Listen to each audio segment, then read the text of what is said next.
Right now I am doing more tweak than I ever have. My doses are way bigger than what Rich's expert eye ever scooped into the cooker for our return to or revival of exquisite euphoria. You don't actually cook this shit, by the way. It's just the cooker is the cooker and always has been the cooker, always will be the cooker, no matter what business it's being used for. It's true that one time in that dark Hollywood alleyway he scooped into the cooker such a daringly large amount. It was the atmosphere. When you're in a sketchy alley at 3 o'clock in the AM in the sketchiest area of SoCal, risking your everything to get this done fast and uncopped, you're not about to let the anguish of going through all that to get a fizzle cheap rush be an option. It's high or die. And it's also true that he was always preparing the hits for both of us at once, and that takes a lot more of an eye than to scoop out a single serving. Nonetheless, there are very few other times besides the above Hollywood stunt that I ever enjoyed the shit to its extremer degree. One of those times was the macabre show fix, which was the third time I'd ever self-injected. It wasn't luck either that I got the perfect amount and popped right on in the vein on first stab. Eliminates a lot of unnecessary blood and frustration. My veins were a fuck of a lot easier to see, it was when the skin there was relatively virgin. Not luck but pure necessity. I flew all the way here to Chicago to see them and I ain't gonna let this shot disappoint me and inevitably put a damper on the whole experience. So when I walked out of the near the Metro, where they were playing McDonald's bathroom stall, my vision was foggy and my hearing a little echo why, and my rush such a sweet rush. Another fond episode dates back to, not that long, before the macabre show. The initial hit of this shit from another dealer we'd never been through before. The sack was suspiciously fat considering it was allegedly good glass.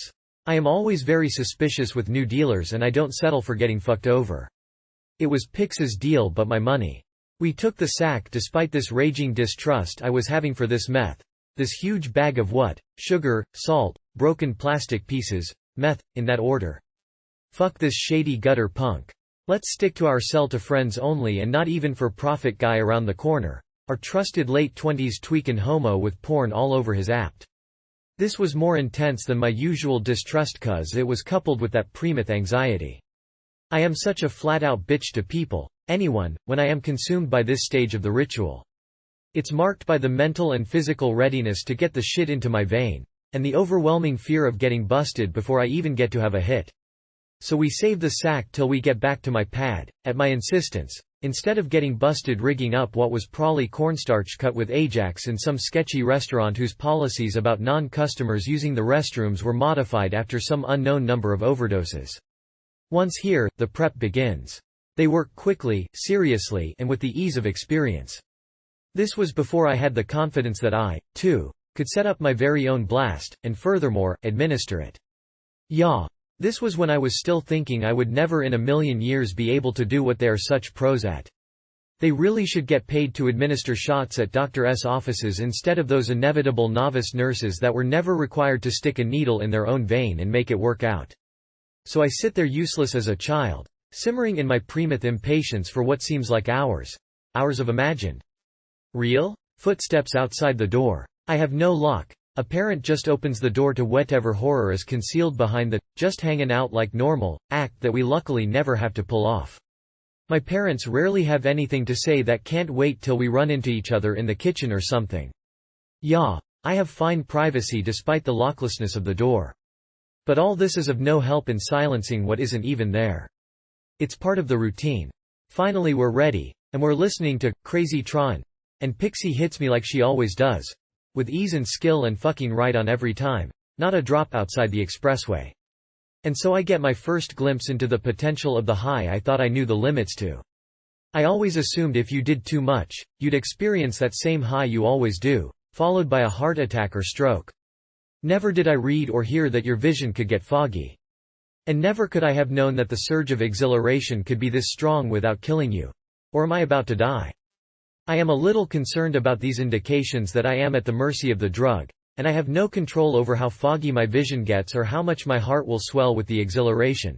But only a little concerned, because I am higher than I've ever been in. Look now, the fog has cleared, you're back on track, that was the greatest rush.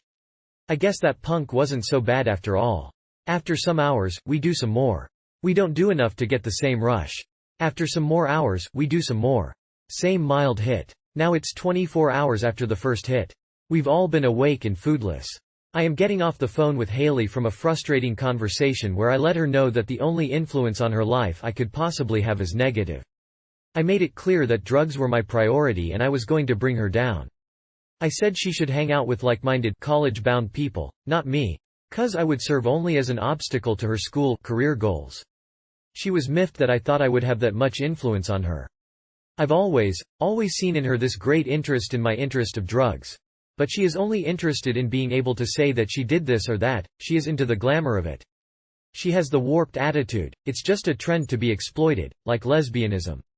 I ain't havin' no part in it. It is suggested that we take another hit. Sounds good. I have one request, give me a fucking heart attack. So Pixie is the chef this time. Rich is too tweaked on the computer to pry himself away. So she goes on and does her thing, neither me nor Rich are paying any attention. Finally she comes up with 3 prepared rigs. Okay, the max is 50 units. That's a full rig, 50 units of shit. We usually do up about 10 units of solution each. You can have a lot of dissolved glass in 10 units.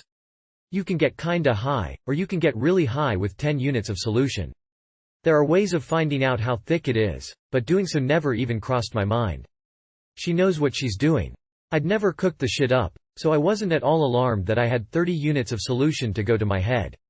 They each had 25. My extra 5 was for whatever extra kick it could give. The way I saw it was, okay, this is 3 times that of a mild hit, and I can handle that.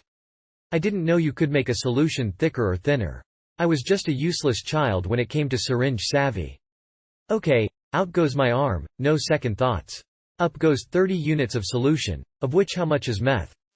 The following was written as soon as I could write, the most unexpected high. The syringe was 3/4 full of this huge dose of meth. Immediate cough and slow freeze spreads to toes. Vision blurs and gets foggy white. I cannot talk, they observe me without speaking. Wait a sec, they look weird, like scared. I clasp my chest gasping for air. Am I going to faint? Am I going to convulse? Am I going to die? And the most disconcerting thing, my vision is so blurred, I'm seeing massive trails as if I were on acid. My hearing gets twisted, everything seems distant. I cover my eyes to keep from vomiting and I hear her coughing. She did hers. Yes, now she's out here with me and he hasn't done his yet. Don't do that much, I managed to say, pointing to his rig which was pointing at his vein. I want him to chill a bit until we're sure we're gonna survive this. It's just too scary for us all to be so obliterated. But we're not, we're more aware than we've ever been. Though my consciousness is getting compressed. It's like reality is getting vacuumed into the core of my brain, which means I am on my way out. 'Cause I can feel it coming on and it's okay. It's crazy, but I am so prepared to deal with any failure of machinery. It just doesn't hurt at all, it's not scary at all.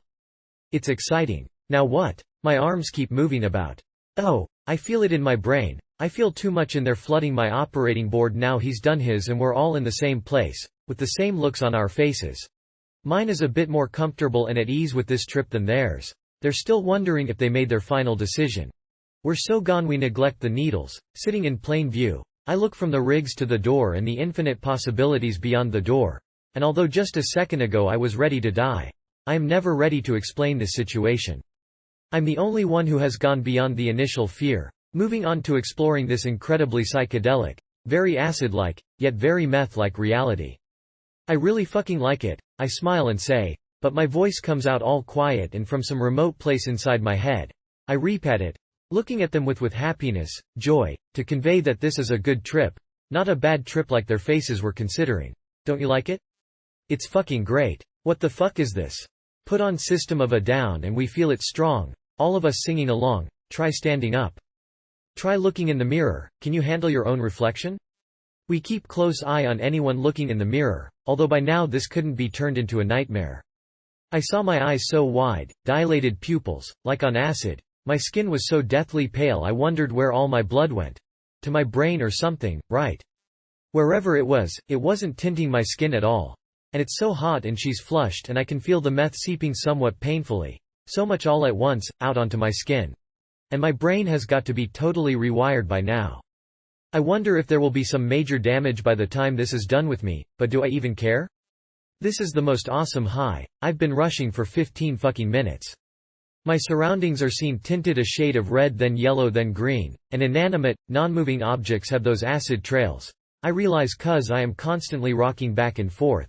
Can't stop moving. Like my arms. They have to be motioning cause the energy is too much to absorb.